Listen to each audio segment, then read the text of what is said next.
because he might need it one day or it might come in handy. That's how you're treating Mick Abel. Can I tell you, my dad is that dad? Every dad's He's got that? No, I'm not. No, not every dad is. None. And you know what? You couldn't find it. You couldn't find it at our place. I am becoming that dad. Are you? And I used something recently. So for Mother's Day, I got the hanging lights for Christy, and string lights? The string lights. Okay, yes, thank you.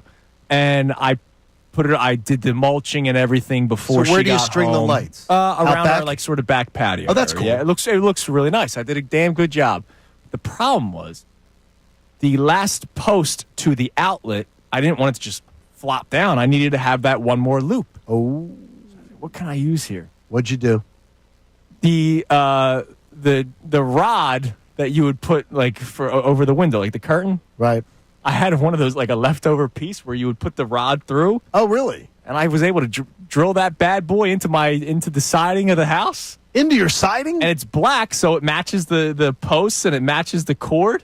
You are. That's full dad energy. So those things actually do come to use sometimes. See, best feeling in the world. So maybe I'm being swayed on this Mick Abel discussion. See, Landis Block put the indirect lighting into the back patio. That's good work by So the them. indirect lighting's there, and they say it lasts like 10 years. Well, that'd be nice. That's even better. Good job there. All right, what else you got on the text line? All right, so we have people checking in on this next generation discussion and whether or not teams have to take advantage of their windows. So Mike from Turnersville says the Eagles' window has to be now. Lane Johnson, Saquon Barkley, A.J. Brown all may have 2 peak seasons left, and replacing Hall of Famers isn't easy.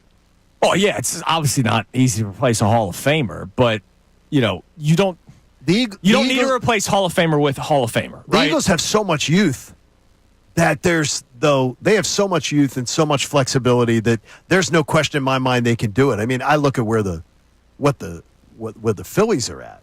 It's completely the Phillies are in a weird spot. The Eagles, and plus the Eagles, Jason Peters was an addition not via the draft, right? It was a trade, and they ended up paying him. So that is still an option. Now they are right now. That rarely happens, by the way, that you trade for a Pro Bowler. Yeah, but they've done it with Brandon Brooks. They've done it a couple times. But the tackle position is a little bit different. But here's the deal: they've been very fortunate with how great Lane Johnson has continued to play and what Jordan Mailata has become. Oh, it's incredible. A first-round pick and a seventh-round pick. Again, those are unicorn situations. And that's why the Eagles' offensive line is one of the best in the NFL. By the way, I want you guys to judge because CJ goes, I can't believe it, Priest Holmes.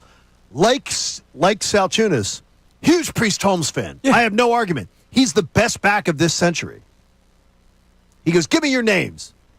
Well, one, I would say Adrian Peterson off the top of my head.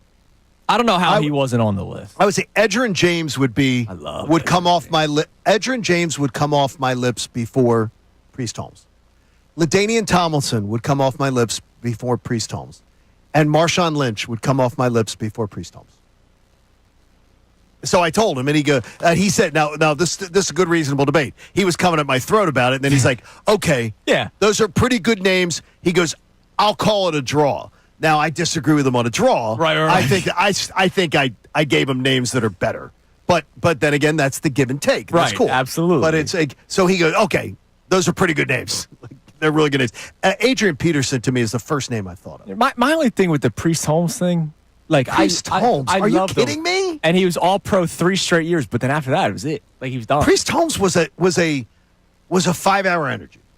For 3 years. It was great. No, it was a 5-hour energy. He got the. It was a short time. Yeah. And he was spectacular. Right. He was tremendous. And awesome. Like a name that wasn't on that list. That I'm actually kind of surprised not on the list. Who? Curtis Martin. I'm going to tell you this. I'm going to tell you that I'll argue that LaShawn McCoy could be argued ahead of Priest Holmes, and I don't even know how the numbers match up. LaShawn McCoy had a longer period of relevancy than Priest Holmes. Yeah, their running back list was weird. I think that was the weirdest but I don't one. understand. But how does that work with a consensus list? How did that happen? They used DAR, whatever. There you go. See, that's just things. Nonsense. All right, this Usher thing, real quick. So the other day on post-show headlines, I told John a story. I took Coop to the Phillies game. It was the Wednesday day game against the Cubbies, right? Cubs? Right. Yeah. And there was an Usher who... Not Usher. No, not Usher. Yes. But there was an Usher who saw me, Christy, and Coop, and we were doing standing room because the seats that we had, it was too hot for the little one, right? And so I had him sitting on like the bar area where the standing room section is. Yeah. And the usher complimented Coop on how cute he was. Right. So there had been a conversation. 2 innings later, the usher said, hey, he can't be sitting there. And I was like, well, wait a minute.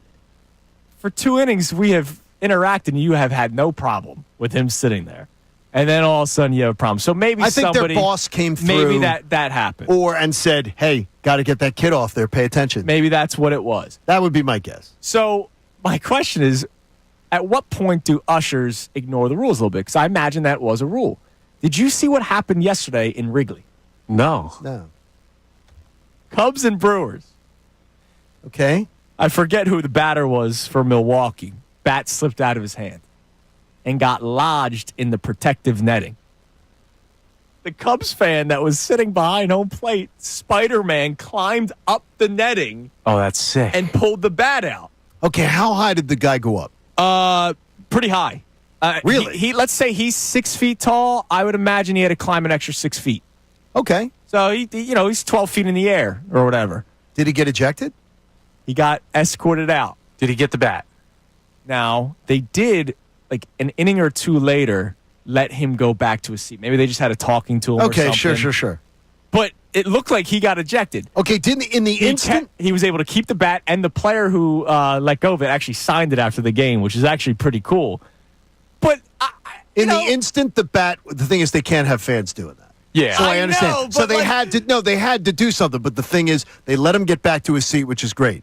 Did he immediately just go up, like the minute he saw it up there, did he just bolt right up? It was right above him. And he bolted right up. And he was like, let me go let me get this. You know what? That's just an instantaneous Right, exactly. decision. He was like, I got this. Don't worry. Let's stop the game. That's an instant. Have a guy come out I think on a ladder. That's an instant, and that's good on the Cubs that they let I'm glad that they let him go back, but their first thought was, we got to get this but they guy. had to. Because it's dumb people's fault. Because somebody who's not capable of doing that will see that and try that. Right. You said at and Citizens they get Bank hurt. Park. Can you see that?